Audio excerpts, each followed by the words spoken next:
There is a particular kind of person who comes to the markets believing that if they are just smart enough, just disciplined enough, they can master the whole thing. Maria Konnikova was not that person, at least not at first.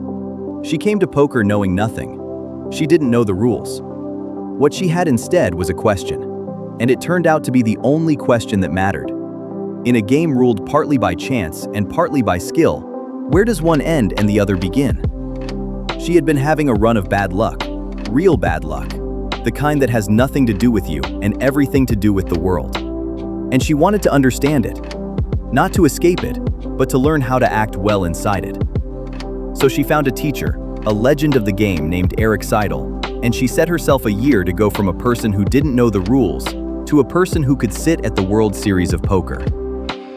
What she discovered along the way is the thing this channel keeps coming back to. The cards are not the game. The cards are luck, dealt to you, out of your hands, indifferent to whether you deserve them. You cannot control the cards. You can only control how well you play the hand you're dealt. That sounds simple. It is not. Because the hardest opponent at the table, Konnikova learns, is not the man across from you. It is you. Your tilt, your ego after a bad beat, your overconfidence after a good one. The way a single unlucky hand can knock you off the careful, patient process you spent months building.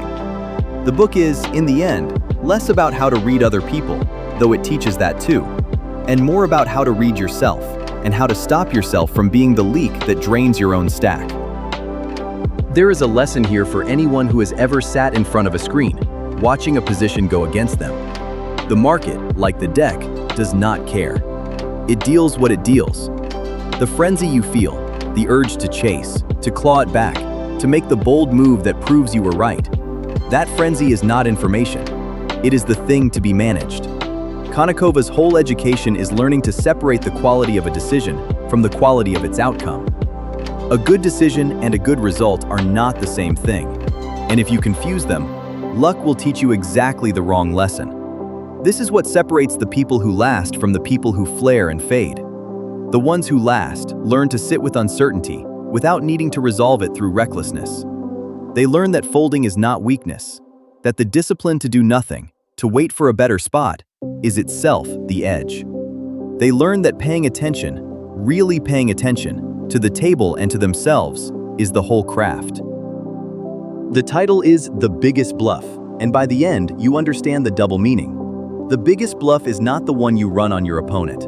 It is the one luck runs on all of us, the illusion that we are in control of far more than we are. What makes the book land is that Konnikova lived it. She didn't theorize it from the outside.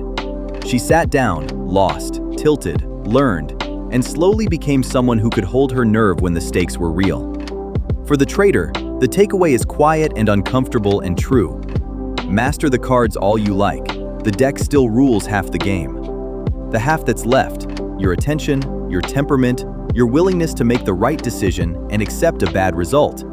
That half is the only edge you'll ever truly own. So learn the odds, then learn the harder thing. Learn yourself.